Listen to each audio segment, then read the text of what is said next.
Hi guys, welcome to our daily encounter. As the children of Israel are getting more and more into their journey towards the promised land, they come to a point where they begin to run out of food. And of course, they begin to complain to Moses about the fact that they have no food, and Moses takes it to the Lord. And the Lord provides them the manna, which literally means, what is it?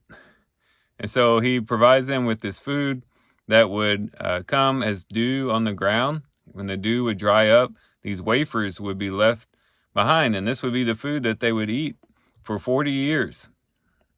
And so this was God's provision for them. But it's interesting the way God provided this manna to them.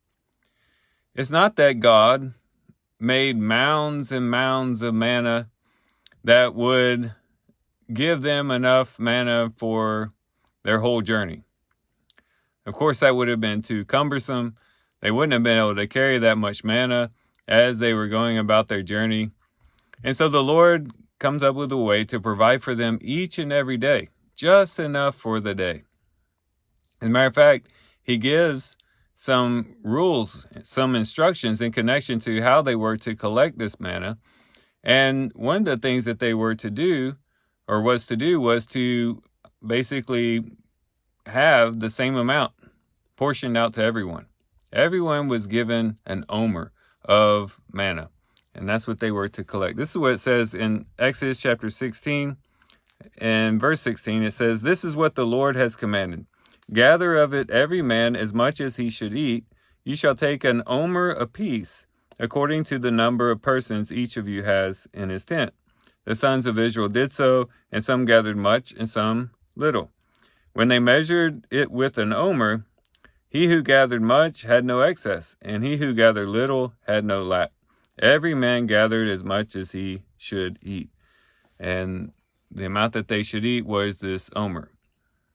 And so every day they would get the same amount of manna.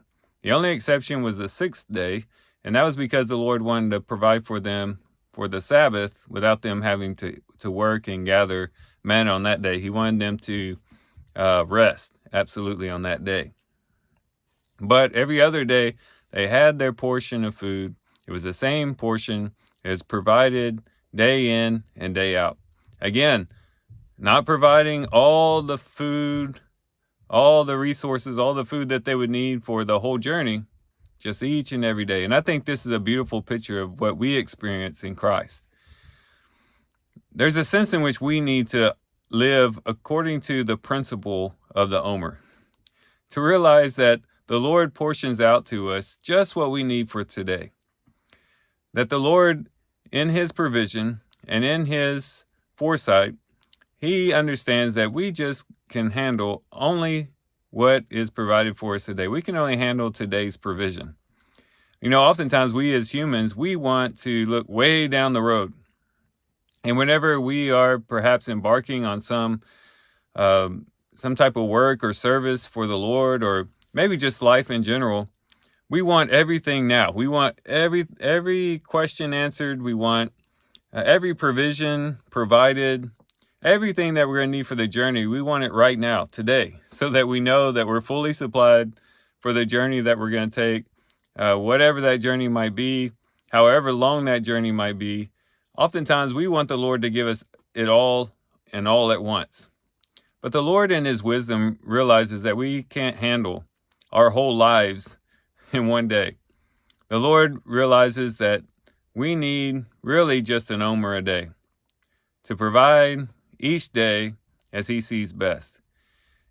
And we even see this in the Lord's Prayer, where it says, "Give us this day our daily bread." There's this idea in which we have this daily trust in the Lord, that today the Lord is going to portion out to me exactly what I need. And not to worry about tomorrow or the next week. As the Lord said in Matthew chapter 6, each day has enough trouble of its own. Don't worry about tomorrow, but focus on the Lord today. Keep your eyes fixed on him, and he will portion out to you the measure of strength that you need for today. He'll measure out to you the amount of consolation you need for today, the amount of knowledge that you need for today to get through today, the Lord will give us just the right amount of what we need to get through today. And so while we want to be wise and we want to prepare for the future as best as we can, really ultimately we focus on today and just receive from the Lord's hand what he has for us today. And this reminds me of one of my favorite hymns, and it's called Day by Day. And I think it fits perfectly with this theme. And I would like to read you the verses to this song. And I think you'll see that it fits very well with this idea. It says, day by day, and with each passing moment, strength I find to meet my trials here. Trusting in my Father's wise bestowment, I've no cause for worry or for fear. He whose heart is kind beyond all measure gives unto each day what he deems best. Lovingly, it's part of pain and pleasure, mingling toil with peace and rest. Every day the Lord himself is near me, with a special mercy for each hour. All my cares he fain would bear and cheer me, he whose name is Counselor in power. The protection of his child and treasure is a charge that on himself he laid. As thy days thy strength shall be in measure, this the pledge to me he made. Help me then in every tribulation, so to trust thy promises, O Lord, that I lose not faith's sweet consolation offered me within thy holy word. Help me, Lord, when toil and trouble meeting, ere to take as from a father's hand, one by one, the days, the moments fleeting, till I reach the promised land. So with that, I'll close the devotion, and I do thank you guys for watching the video today. Hope you guys have a great day. Love you guys. God bless.